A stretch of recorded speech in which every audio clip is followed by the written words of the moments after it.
Oops. My bad. Hey, what's up, Canada and beyond? Welcome back, all you ladies and gentlemen, boys and girls, grannies and gators, for what is going to be a triggering event tonight, I'm sure. Not just for you, but for the powers that be. We're going to talk about a little bit more of talking about a little bit more of the in our face evidence against some individuals like Miss Chrystia Freeland and some of her closest associates in how they should be considered as committing treason via the economic destruction of our nation. So it is Thursday, June 20th. Boys and girls, ladies and gentlemen, Wayne Peters, your host here. Please give this a like and a subscribe and a share. We are being censored beyond recognition at this point. Uh, it's inspiring me to look into something different. And I'm hoping that maybe you guys will want to take part in this as well. But I'm interested in doing a Freedom of Information Act request at the highest levels for justification. And I want to know what they are talking about when it comes to What's Up Canada and Wayne Peters, because at this point, I don't believe in coincidence. To me, my natural response to what appears coincidence is suspicion, and at this point, nobody can tell me that they are not intervening on what we have been doing here. When somebody said to me earlier today, "How could you be sure?" And I said, "Well, 3 years ago, I used to have an average daily reach of about 150,000 people. Now I struggle to reach 1,500 people, and we have continuously evolved the quality of the content and news and material that we have been delivering on this platform ever since. So nobody can tell me that people just don't like What's Up Canada and what it's doing. There's absolutely intervention going on, and I want to know about it. So I'm looking into it, and I may have to lean on everybody else out here for a little bit of help fulfilling this. I am absolutely looking for answers for everyone. So everybody out there, please give us a like, subscribe, and a share. This is a symbiotic relationship. Without you, this platform doesn't exist, and I exist to serve you. So chime in there from wherever you're tuning in from. I want to see how far we're reaching in different places. And so, yeah, hey, Wendy James from Lumsden, Saskatchewan, and from Nova Scotia, Cornwall, Ontario. These are all on Rumble. As you could see on my thumbnails now, we are banned from Facebook. I will not commit or comply or submit to Trudeau's demands to have the privilege to speak to everybody on Facebook. So, without further ado, that is kind of the segue into where we're going to start. As always, I want to hear some feedback too on how I'm starting to assemble the shows with some theme and consistency, so we can develop and build on different stories. In part of the evolution process, the only place that I can uh, put it all together in one package, the stream and all of the links and resources, documents, and all of those things, is on Substack. So it's free to subscribe on Substack. That is one of the ways that you can help me keep this free for everybody else, is it does have a monthly subscription option that you can do there. But it's on this platform where I'm able to deliver the slideshow file that we all got to see last night, all of the documents that Jake was referencing, and anything that you need to know moving forward from the night before's show. That's where we can put it all together on a package. So I want this stuff to be ammunition for you guys as well, not just news. So the idea is that I can bring it to as many people's attention as possible, and from there, it's do with it, make of it what you possibly can. I hope the signals sticks with us tonight here. But yeah, so Substack is a great one to get plugged into. And then I want to remind everybody about Wimkin, independent platform built out of Pennsylvania. A friend of the show, Jason Shepard, who is one of us and absolutely supports free speech and makes us a priority on helping us deliver the truth to our friends, allies, and family down in the United States. As you can see, here is last night's show as well. So you not only can you catch, and we get the fancy red check mark there. Jason loves us. He's doing some other stuff to fight back as well, guys. So we're going to be covering more of that. Maybe I'll get Jason back on here one day, real soon, to give us another update of what he's up to. So now we're going to get into the stuff that is either going to trigger you or have the Gestapo goons coming knocking at my door. So I pretty much can probably guess what everybody else thinks out there, but this is kind of an example that where we're going to start. I posted this, what was it, today, I guess, earlier today at noon. Lots of people are seeing it. Nobody's really engaging on it, but do you believe climate change is a hoax? And that's where we're going to start. And we'll start everybody off with that. And then this little video, this is the one that's going to trigger Miss Chrystia Freeland's censorship squads to maybe come knocking at my door. So we're watching to see how long it takes for that to happen, because they have tried almost everything else except gather me up to silence me, because I do things like this. And the reason, if anybody's noticed, I'm going to throw a quick plug in here because I got asked about this stuff and I got some really amazing feedback. If anybody's noticed me looking a little bit better, a little bit more hydrated, a little bit more energetic, a little bit more on the ball, a little sharper, it's because of this. It's hard to see here now. Oh, green screen. It's something called Sustain. It is an active electrolyte hydration product, because for me, I cannot stand water. It is like it's like cod liver oil for me. So I don't drink water, or don't drink enough water, but this stuff makes water taste like Christmas oranges, and I'm finally getting enough fluids and all of the electrolytes that I need. And I gave some just I give that, I love it so much, I give that shit away like sprinkles.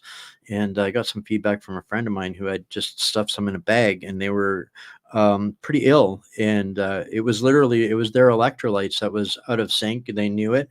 And they weren't, they couldn't really afford to go and buy flats of Gatorade. So I had slipped a bunch of these into a bag that I'd given them, and I got a message a few days later that it had solved all of her issues. So that was, to me, a great testimonial. So, and that is one of the products that we buy through our co-op. So, is climate change a hoax? Should I infuriate you before or after? I think it's pretty much a given. Most of us understand that cheap energy is what allows a society, an economy, a nation to thrive, access to cheap energy. This climate terrorism is the only way that I can describe it, because it meets all of the thresholds of definition with what they do to us in their pressure and punishment if you don't come into line. But I'm gonna remind everybody again here to please give this a like, subscribe, and a share. Most importantly, a share. Before I dive into the juicy stuff, I want to take an opportunity to see if we can get a few more people in here. And I'll pull up a couple of comments here. Absolutely a hoax. Dr. Willie Soon has published a huge amount of independent scientific papers on this topic. Absolutely. Cannot agree more. Make coal great again. Okay. I'm going to pull up and start with a 2-minute video from Global News. And this should make everybody fester a little bit to start with. What did I do? Did I hit the wrong button? All right, no, we're good here. Food insecurity isn't hidden at nonprofits trying to keep up with demand. This affordable produce market has more than doubled its patrons in 5 months of operation. I see real life every day of people struggling and being hungry and being so grateful that a service like ours exists. The disconnect between what those like Mandy Chapman see firsthand and Canada's official poverty rate of roughly 7% prompted a deeper dive into the problem. What we're seeing on the ground is sort of, we feel should be reflected in what is being used to monitor progress in poverty reduction. So experts went beyond just income and essentials and used what's called a material deprivation index. They factored in whether people can afford the things others take for granted, like owning a pair of well-fitted shoes, buying a small gift for family or friends once a year, or participating in special occasions. In the end, the report revealed Canada's hidden poverty rate of 25%. You're looking at close to 10 million people. And, that's 6 million more than the official poverty rate. The study also found 30% of young people, more than 44% of single-parent households, and 42% of renters can't afford at least 2 of the items on the deprivation list. And almost 24% are employed. I think this really uncovers more of the problem, because oftentimes somebody may be paying their rent, but they're paying their rent at the cost of the other things that they can't do. This community garden grows fresh food for those who can't afford store prices. Its executive director hopes the report will push policymakers towards long-term change. If I had the magic wand, I really think a guaranteed basic income is what we need. The report's authors believe this new measure of poverty can be used to design better government programs to meet the needs of Canadians overlooked until now. Heidi Petracek, Global News, Dartmouth, Nova. They're bamboozling people to make them ask for the government to guarantee their survival, instead of looking at the heart of the matter. Is people can't afford groceries because of taxes. Taxes take up most of the money, not even just the income. Most of the money is being siphoned off or extracted for the government. And I'm going to prove a whole bunch of this in just a couple of minutes, but I want people to be in the right emotional state when I give them the evidence as to who's actually responsible for this.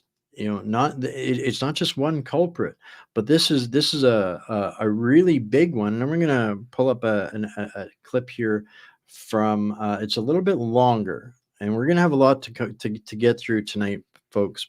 So after this, I'm going to kind of hit it a little bit more faster and a little bit more furious.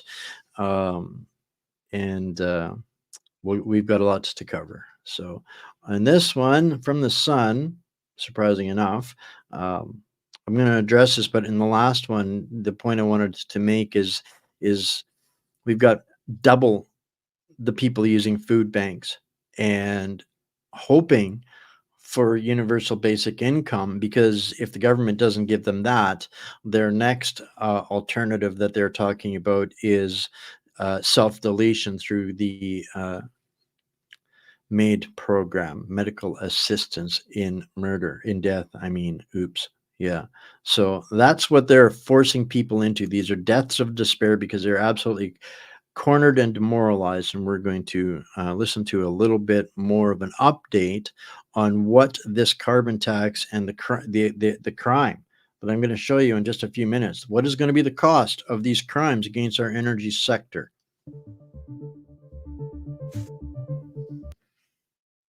The Liberals are continuing their attack on the Canadian oil and gas sector.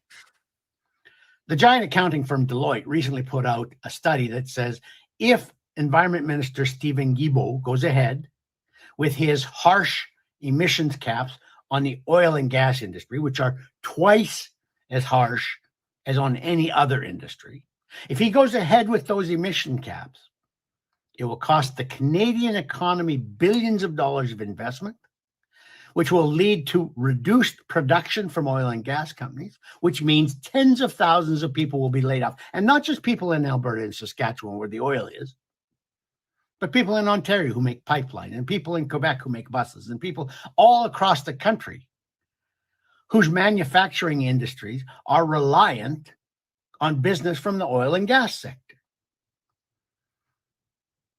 The Liberal government is quite content to put our economy in the tank for its environmental fairy tales, its environmental daydreams. And there isn't going to be any just transition. The Liberals have said, oh, don't worry that we're going to stifle the oil and gas industry, because there will be a brand new green alternate energy industry grow up with hundreds of thousands of new well-paying jobs. It's not happening. Scam. We aren't going to be able to switch from oil sands and oil drilling to erecting wind turbines and solar farms. It's just not going to work.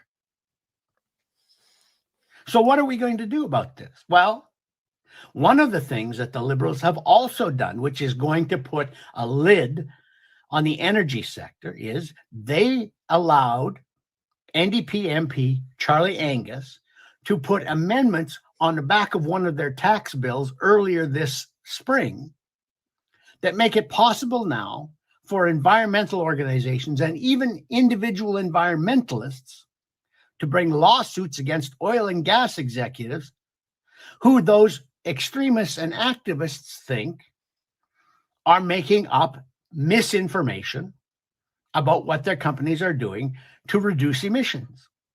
So if you're a company who have been investing a lot in carbon capture, but an environmentalist doesn't think carbon capture is a very good way to preserve the environment, they can hold you up in court for years. And there are lots of wealthy foundations, many of them from the United States, who will fund these kinds of lawfare lawsuits against oil and gas companies. So you're an activist environmentalist, and you decide you're going to bring a suit against a big oil company because they have an ad that says they've helped reduce their emissions 20% in the last 10 years, and you think that's misinformation. Well, thank you to the Liberal government for allowing those amendments to be added to one of their tax bills this year that makes that possible. You probably haven't heard about the Canadian Energy Centre. It was sometimes called the Oil and Gas War Room in Alberta. It was set up outside NGOs. We're going to talk about Mr. Climate Crusaders, collusion, corruption, conflict of interest, and what I would consider economic treason against Canadians. So buckle up, folks. the provincial government to counter an awful lot of the environmental propaganda that goes out against the oil and gas industry. And recently, the Alberta government brought it back into the bureaucracy. And people said, see, we told you that wasn't a good idea. That failed. They brought it back in because now, as a Crown entity, the people who work there are not subject to these lawsuits that can be launched by individual environmentalists and by activist environmental groups. The Liberals do not want the oil and gas sector to survive in Canada, but they have no alternative. They say that, well, we need to... Remember last week when I showed y'all where Deloitte was, and now you can probably understand why Deloitte's getting out of the oil and gas industry and into, what was it? Disease business. They're getting Deloitte's, leaving the oil and gas sector and going into the disease business. Wonder why. Control the oil and gas companies because they're like the tobacco companies. They made all sorts of false claims about their products back in the 70s and 80s, and that should never have been allowed. Yeah, but nobody fuels their vehicles with tobacco juice or heats their homes with cigarettes. If you put the oil and gas business out of business, in the middle of a Canadian winter, you're going to be sitting in the dark, in the cold in your home, maybe burning the legs off your furniture to keep warm. This is a ridiculous approach. It is a counterproductive approach. I wish he was exaggerating with that statement, burning the legs off of your furniture to stay warm. If we continue this jump off of the cliff with this liberal uh, um, Gestapo terrorism, that was actually happening in Europe and in Germany last winter. How long can people sustain this level of delusion? Well, I guess that's what's left to be seen yet, right? Approach. The oil and gas industry has done as much as any other industry to reduce its emissions intensity over the last 25 years and still keep going. But that's not good enough for the extremists who run the Liberal Party of Canada.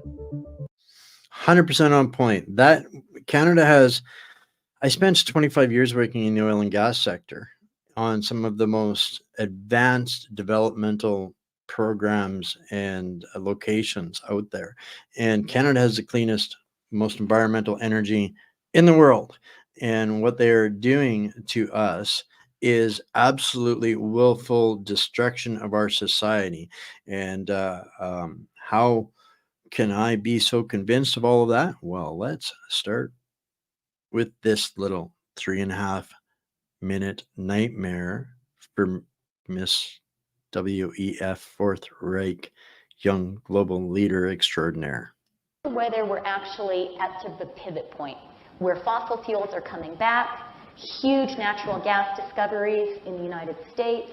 We're seeing now oil sands, we're seeing the Brazilian discoveries, and we're seeing it reflected in the price. I was at the end of last week at the St. Petersburg International Economic Forum. Shell representatives were 2014 St. Petersburg economic referendum.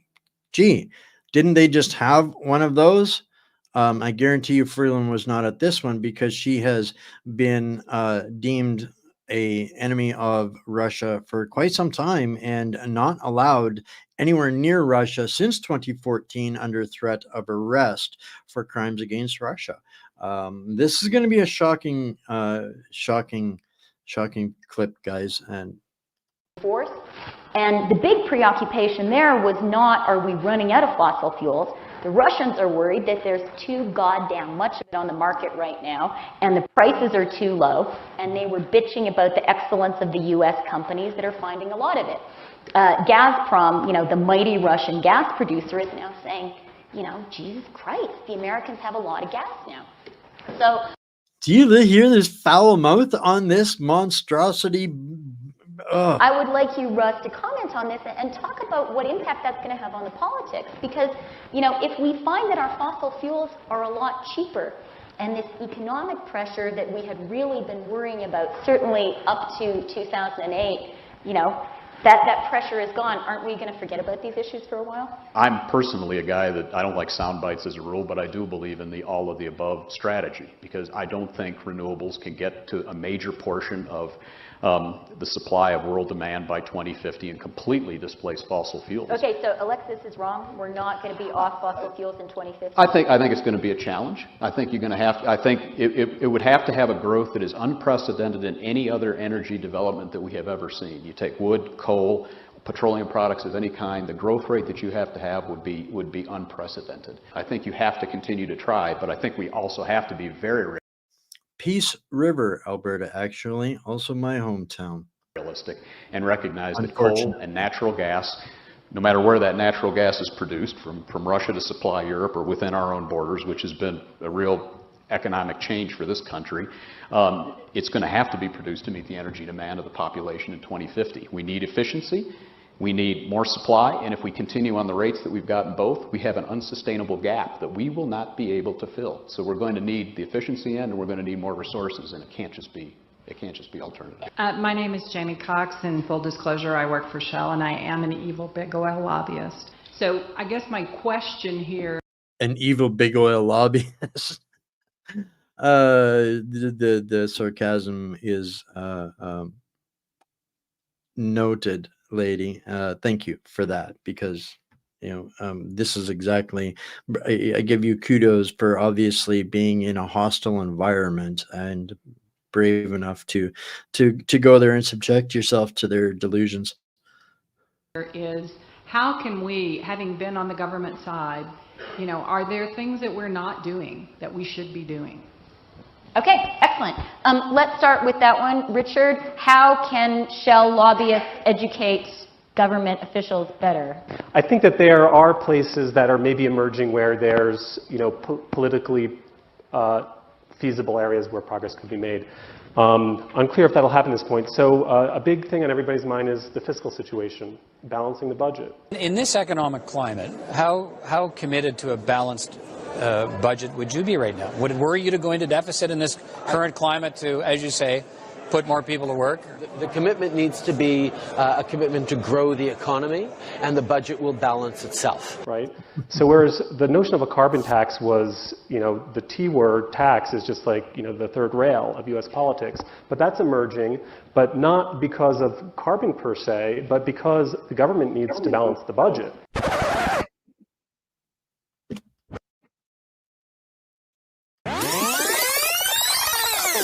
But not because of carbon per se, but because the government needs to balance the budget. Right? Not because of carbon, but because the government needs to balance the budget. And there is so much energy out there. Their greedy mitts want all of it. Right? And if you can do that in a way that actually makes the overall tax system more efficient, which you could potentially do, there's maybe an opportunity there. So she knows, absolutely she knows. And she is an absolute hypocrite and a liar and a thief and a fraud and an absolute scam artist. Absolutely scam detected. And I'm gonna show you guys, this is where enter stage left. The gnome himself from Montreal. Meet Environment Minister Gilbo's new team. This is going back to April 2022 with the recent release of the federal government's 2030 emissions reduction plan. Plenty of eyes are on Environment and Climate Change Minister Stephen Gilbo and his team, which includes 2 policy directors, Joanna Defoe and Michael Brewster.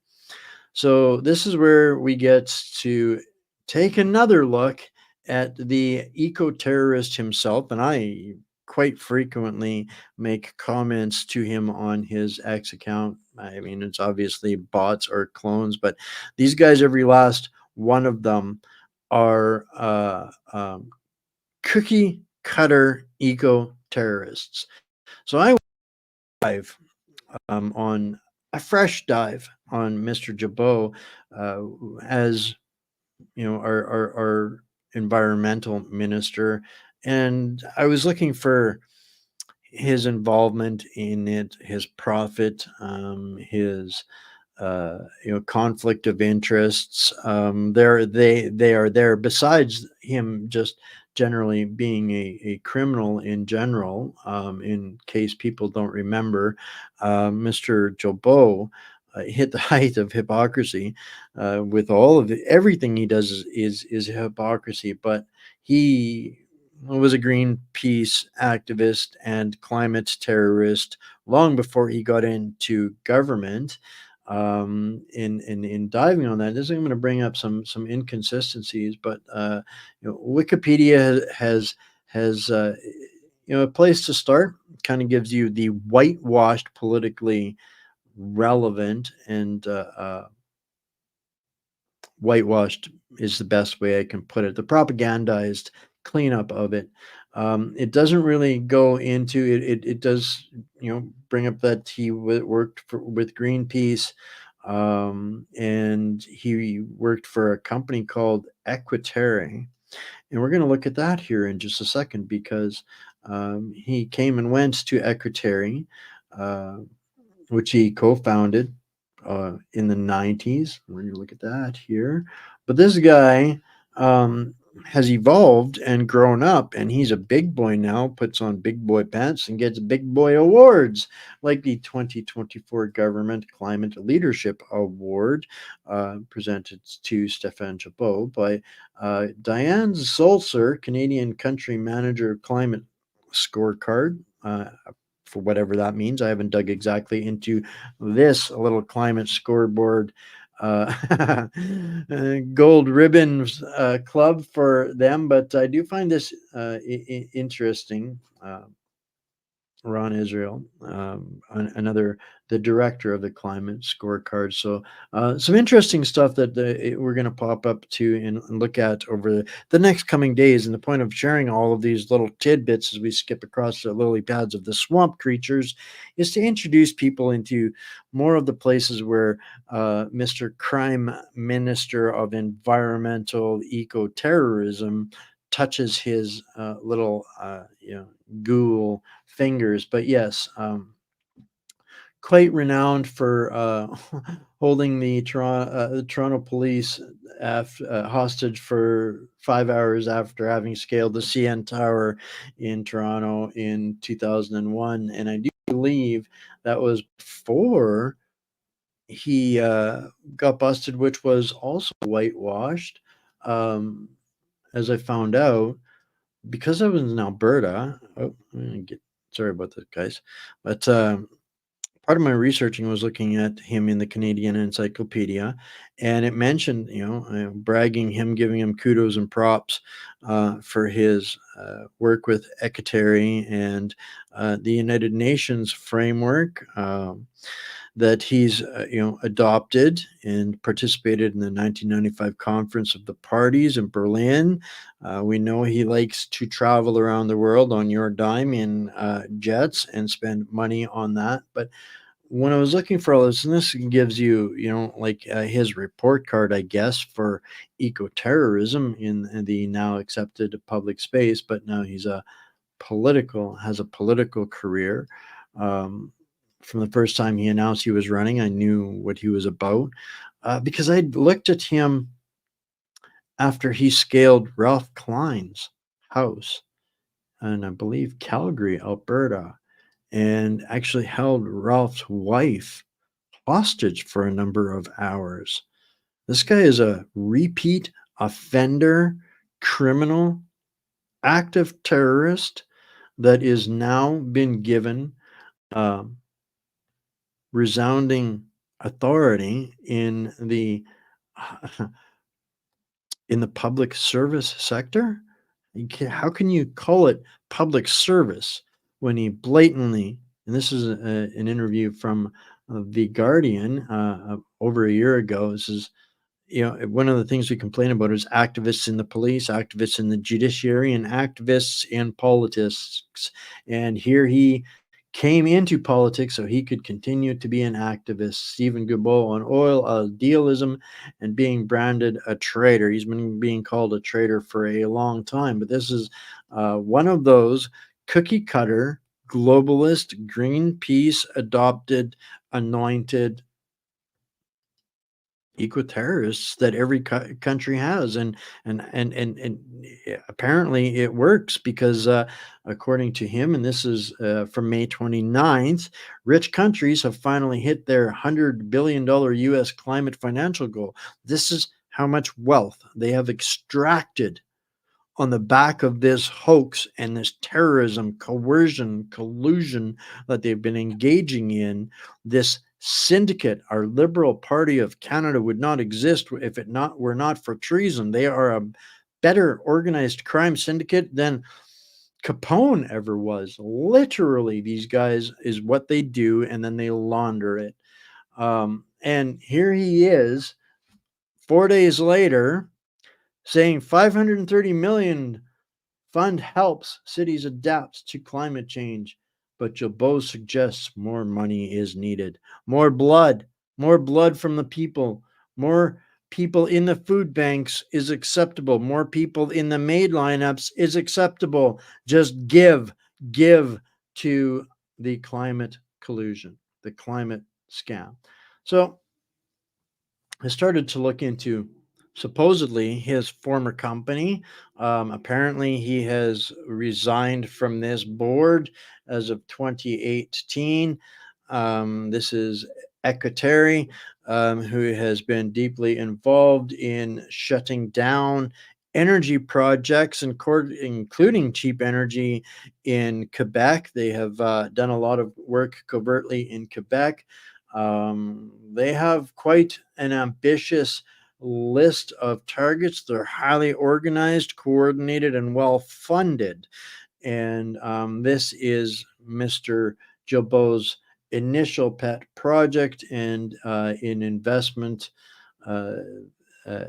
lobbyist and organization. And I'm going to include all of these links. It's kind of why I'm glancing over these guys so that everybody can see tomorrow and go and dig in themselves. I wasn't just capturing screenshots from 6 months ago and using them trying to create a narrative. This is me providing the the receipts of the research that I've done and letting you guys dig in a little bit deeper.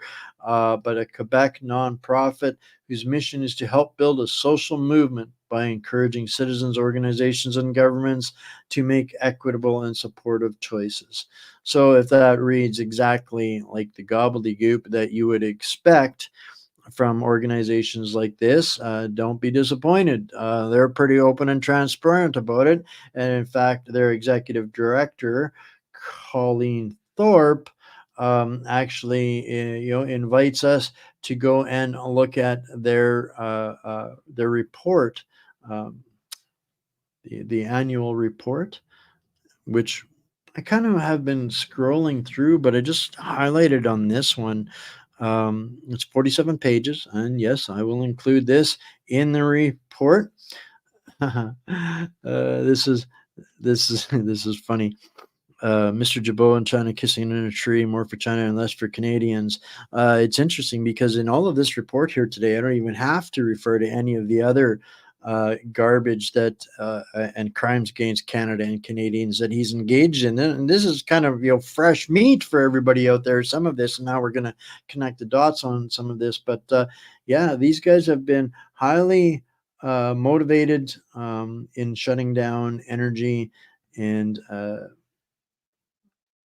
yeah, they're definitely not interested in anything that benefits Canadians. So I wanted to pull up this one here next because these guys have done a better job of encapsulating this, and I'll share the link to these guys as well. And I wanted to give these guys a shout out as well because I think I brought this up a couple of days ago. This platform, Northern Perspective, are being persecuted under this regime for sharing truth and information. He had a career and they killed it because of their demand for compliance to the one world rules-based international order. So I'm just going to play a couple of minutes of this and then tie it into the next step, and you guys can go and catch the rest of it on your own. But I would like to talk to these guys. If anybody actually knows these folks, I'd like to chat with them. Who is Cycle Capital? So first off, Cycle Capital is a Canadian company, and it's interesting that Jabot is tied to this because they have a head office in Montreal, they have an office in Toronto, and isn't that interesting? They have an office in China. Jabot holds vast shares in this company. Oh, but wait, there's more.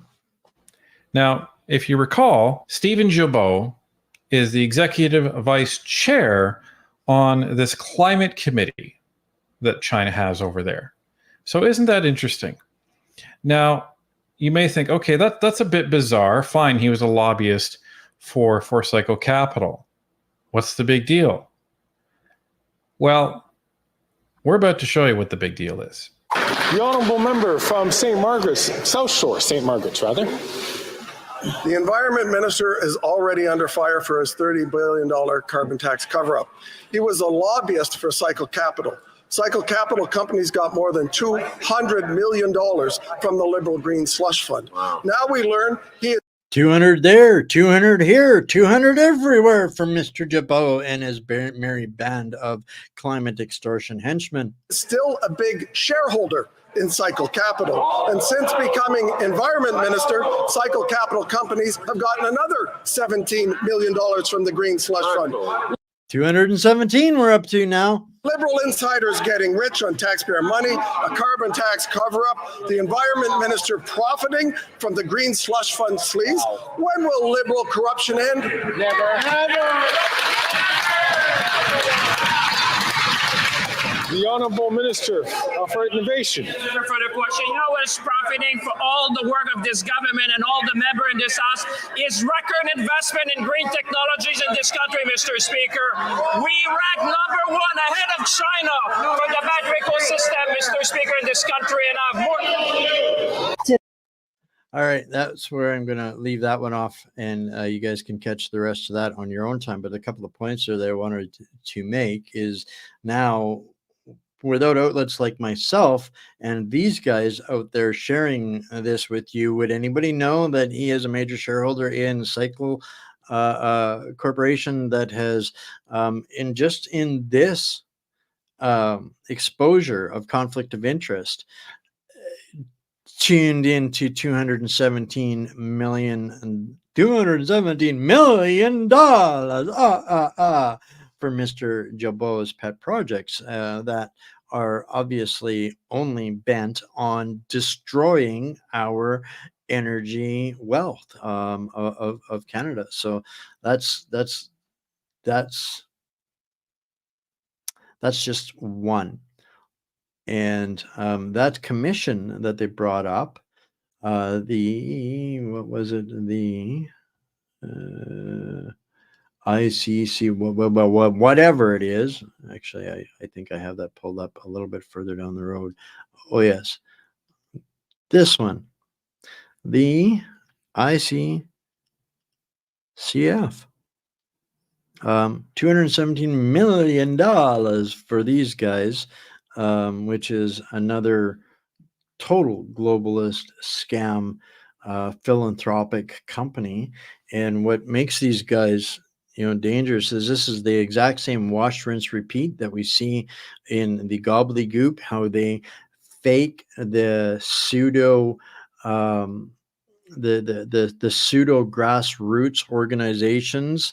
We never hear about it, but they manufacture the crisis, put their options out in an echo chamber, so the general public doesn't get a chance to respond to it, and then they get the approval that they're looking for. So it's the ICCF that works directly with, the ICFC that works with this. This is the front, the shell to the money laundering for all of that is created, manifested, and designed in the Avatar universe to project mass approval. This is what, the Kool-Aid that all of the clone troopers on Death Star, World Economic Forum, World Reset agenda all drink from that same Kool-Aid, and this is how they project and manifest the illusion of consent. Meanwhile, kind of basically pillaging, and their net worth just keeps going up. So this was where I was looking at, does Stephen Jabot work with any charities? And it just takes me back to the wash, rinse, repeat cycle of the stuff that has been whitewashed, not talking about anything since he's come into office. Complete cover-up. And in one of the House committees, when it came to Mr. Jabot sitting as the head of this committee, was appointed by Mr. Trudeau, there was 238 conflict of interest issues recommended, reasons why Mr. Jabot was not given this chair of this committee. And since Mr. Jabot was given the reins of this organization, we have seen billions of dollars, billions of dollars of US, or pardon me, of Canadian wealth, our future, stolen. And that isn't enough, but now they implement the penance of the tax, of every intent to destroy every bit of the future. And I have to go and look, how much is how much are these guys worth? I went looking. What is Stephen Jabot's net worth? Here it says about $4 million. And get onto my friend Bill Tuft's page and find out, somebody else is thinking and asking some of the same questions. Stephen Jabot, well, 4 million. I haven't looked into the rest of these, but I have no reason to doubt it at this point. Now I'm even more curious. Now I'm going to go and look into more of this, and I'm hoping a bunch of you will too. But Chrystia Freeland estimated at 5 million. Jagmeet Singh, 78 million, and Trudeau, 385 million. It should be noted that Freeland's worth is very guarded and difficult to find. That's because she is so deeply entrenched in the Ukraine diaspora, that is like, that's a whole other entity, and I have to be careful on how I speak this because I don't want to take any credibility away from this. But this is how they launder the money, guys, to the politicians like Trudeau and Jilbo, and up and coming stormtroopers like Stephen Jilbo. They have boards of directors, all of these people working harmoniously off of being parasitical organizations, off of at the hands, or at the, on behest of the young global leaders like Chrystia Freeland herself. And this is where we have to be so careful. Even if we get a grip on this right now, please grip the clone trooper analogy that I used for this, because this is exactly what the education system has been turned into, is a manufacturing system for the next generations of these eco-terrorist clone troopers. And if you don't believe me, you're going to get introduced to one here now, who is claiming responsibility, taking part of the defacing Stonehenge, definitely leaving a mark on history. But we'll listen to this, and you tell me if this is something we need to be concerned with going forward. My name's Neve. I'm 21, and I'm a student at the University of Oxford. Again, today, I'm taking action with Just a Vote to demand that the UK government. My name's Neve. I'm 21, and I'm a student at the University of Oxford. Today, I'm taking action with Just a Vote to demand that the UK government commits to signing the Fossil Fuel Non-Proliferation Treaty and promises to stop burning fossil fuels by 2030. To refuse to do so is to warrant death, destruction, and suffering on an absolutely immense and immeasurable scale. Today, we'll be taking action at Stonehenge the day before the solstice. For thousands of years, people have come to Stonehenge on the solstice to celebrate our natural world, to celebrate the beauty of our natural world. But I can't help thinking, what does it look like today, and what the heck have we done to it? These stones have stood here for 5,000 years. What will the world look like in 5,000 years' time? What will our legacy be? It's becoming ever more clear that we end the fossil fuel era, or the fossil fuel era ends us. These kids are terrified. They're terrified, and they're becoming criminals against reason and necessity. They are willing to sacrifice society through lies, or through the programming that's been foisted upon them. That's literally where we're at with these guys. These kids have been weaponized against reality. And just grabbing a hold of common sense through thinking through changing a politician is going to change the culture that's driving this climate cult. We have a lot more work than just voting out a politician. So I hope that connected a whole bunch of legs to the swamp centipede of the climate scam, the front companies, organizations, nonprofits, just a couple of them of the 170,000 that we discovered last week, are literally creating profit for public servants that are in office to serve Canadians, but are literally using that power to destroy Canada while aligning the pockets of the fellow members of their own syndicate. You got here, Don Jr. Charities work great regarding money laundering, absolutely, and kicking back tax-free money back to billionaires like Bill Gates, who just love the United Way for donating money to say it's all of that and more. Yeah, they do kind of, well, it's all the same programming, then, and it's going to be hard to distinguish the AI from those people that I mean, easy to program AI and robots to respond like them is the scary part, right? What else we got here? Maybe Francois Champagne, Jennifer Flynn. It's all a bunch of different excuses to justify stealing money from people. Yep. Good stuff. Action happening in Ottawa again.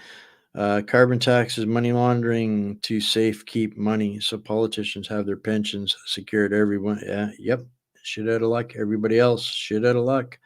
And now they want to literally make it a crime for trying to defend big bad oil.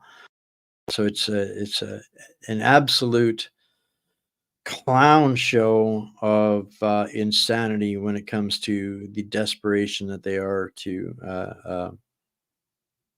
destroy our country. So we've got a lot of work to do, but I wanted to take a quick run through from some of the Cole's notes of what's driving the cabal on the outside of Canada. This, we spend a lot of time looking at the corruption, the collusion, the connection of the bandits serving Klaus Schwab in this manufactured destabilization of Canada in order to achieve their great reset.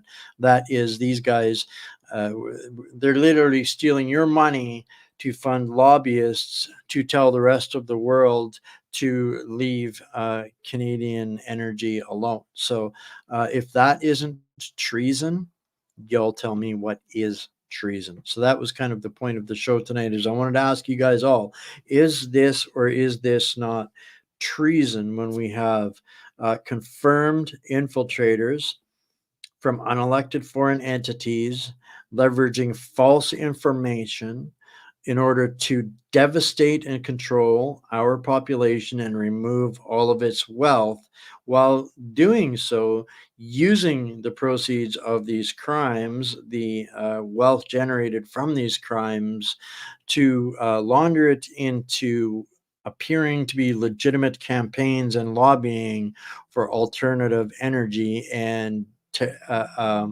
to intimidate other nations internationally to not do energy business and trade with Canada. If that is not treason, somebody please explain to me why. All right. So again, all of us are going to be in the Substack tomorrow. I hope people take bits and pieces of this and expand on it. Get subscribed over there. It's the only place where you're going to be able to get it all in one place. So I'm going to take a couple minutes here to close the show out, to kind of bring a bit of an update. Can't really get into it tonight. It needs another whole show about what's really going on in the North Central Eurasia, Europe continent against this lady's bona fide arch nemesis, her being a Ukraine diaspora descendant and a devout follower and supporter of Klaus Schwab, has sworn an oath of war. Like all Nazis do, they despise communism, and so this is a personal vendetta with Chrystia Freeland against Russia. Her responsibility in the more than 1 million deaths in the Ukraine in this war is nothing short of what Joseph Goebbels or Hermann Goering were guilty of in World War II. But that will have to be saved for another day. So what's going on over there right now?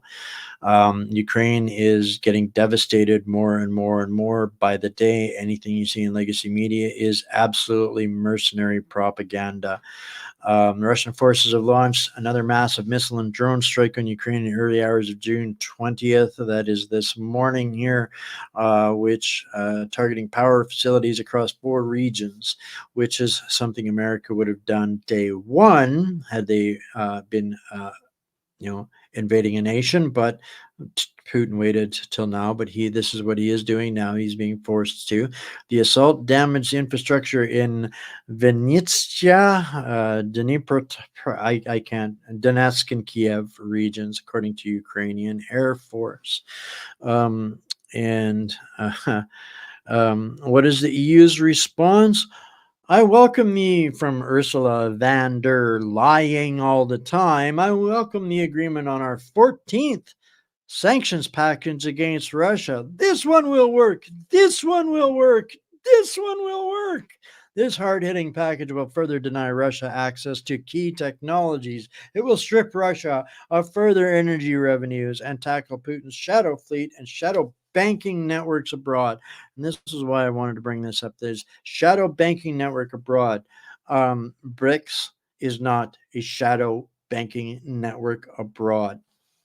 And I wanted to bring up this point for everybody. We talk about this all the time and have for years here now, building a parallel economy. Our clown world is so corrupted, so irredeemable, so lost, so damaged that we are building alternative communities, alternative commerce, alternative infrastructure on our own. Why the hell wouldn't the rest of the world be doing the exact same thing too? They know exactly how messed up our own clown world is over here. And do you think if we don't want to do business with our own governments in the Western world, how can we expect anybody else on earth to want to do business with our clown world over here? So they are literally just doing what we're doing, but we're doing it from within while they're trying to turn it into world wars and pretend that they're on the right side of history. Watch, rinse, repeat. Too often gone to the well, perhaps, on that, guys. But at the end of the day, this is what they're pretending they are doing. And they are trying to expand on all of this. Remember how last week when we covered from the conflict zone, how Ukraine was targeting Russian nuclear defense systems that really had no implications in the war in Ukraine, that kind of bordered Kazakhstan and some of these Middle Eastern regions that are typically in turmoil, where the U.S.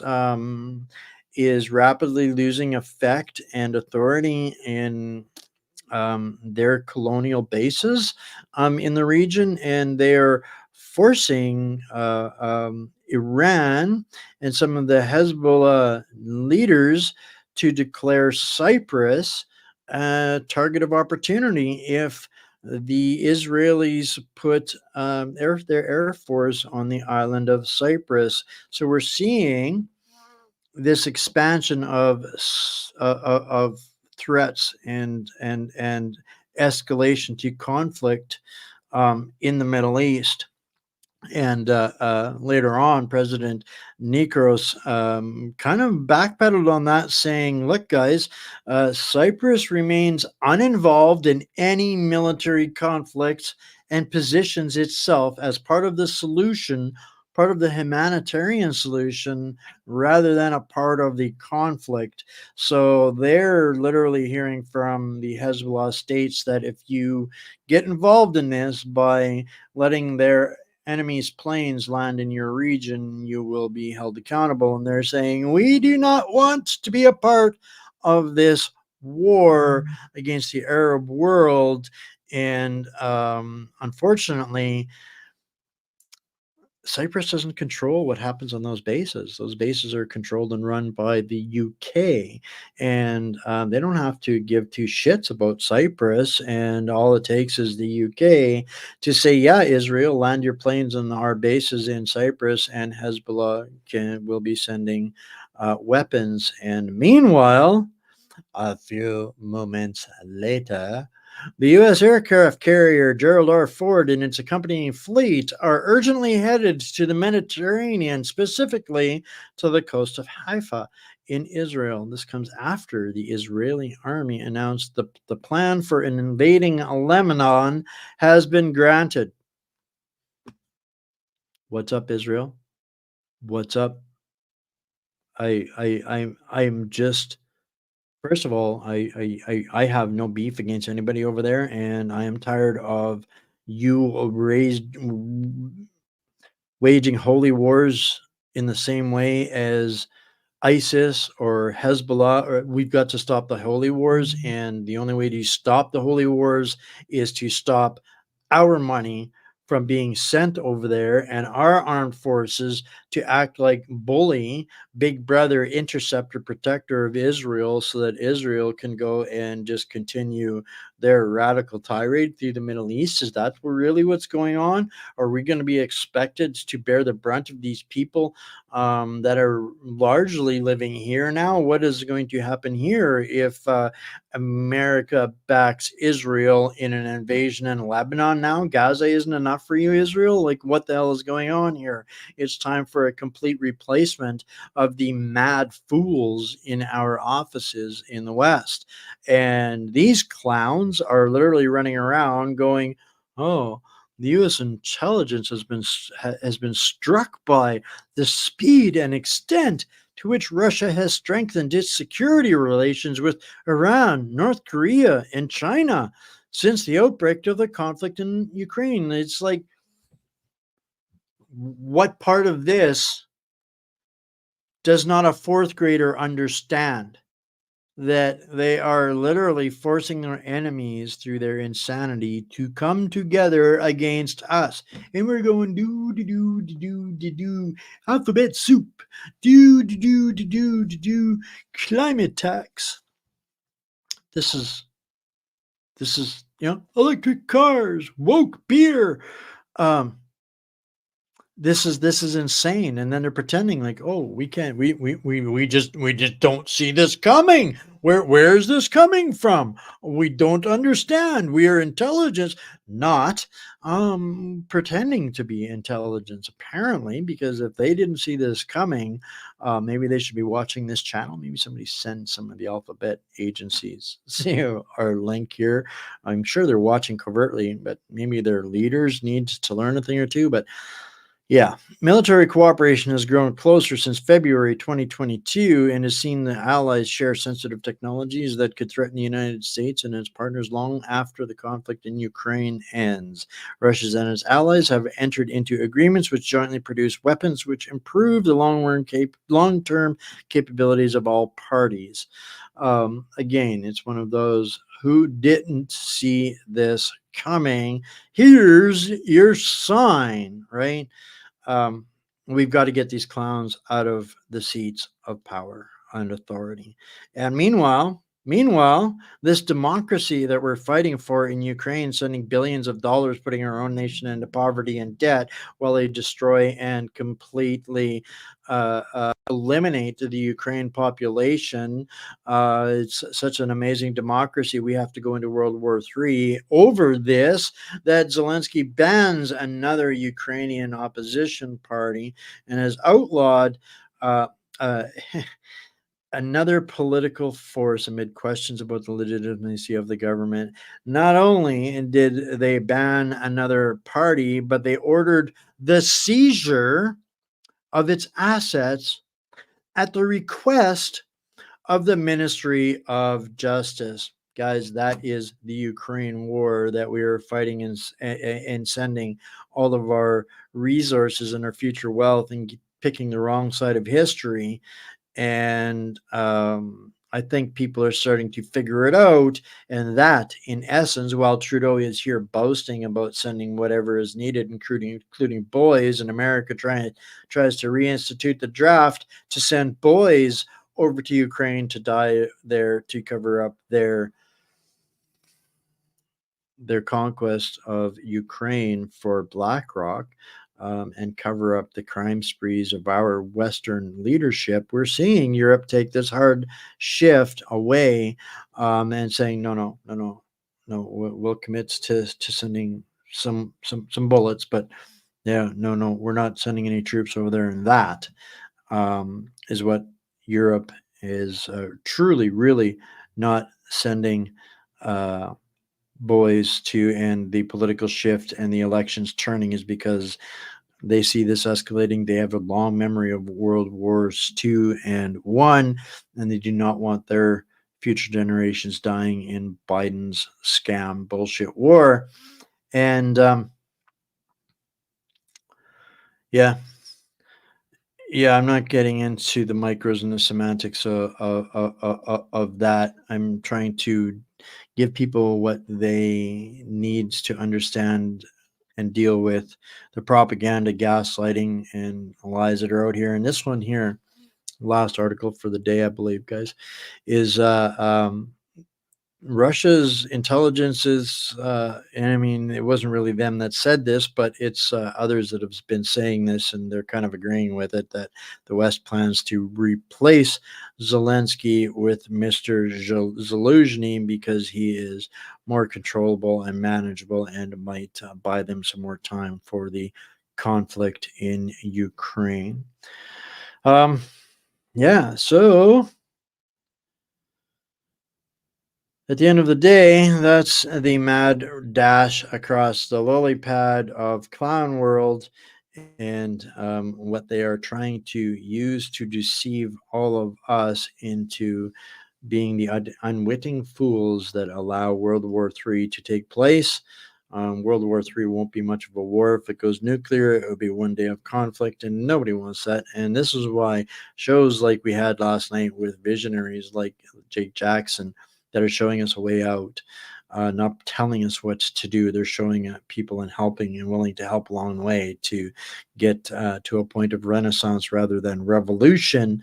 It's time for us to pick up the staff of responsibility and get to work in saving our nations, our freedom, our people, everything that we hold dear. So on that note, I hope you guys are getting a lot out of this new format, a little bit more concentrated, concise, and consistent.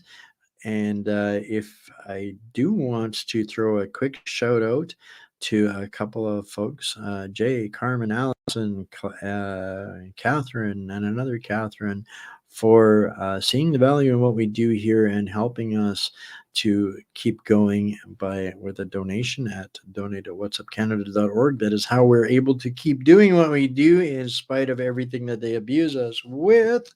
And on that note, I love you all. Stay mighty, my fellow patriots and hostages, and we will see you tomorrow for Bankers, Bandits, Bullion, and Bucks with Royce.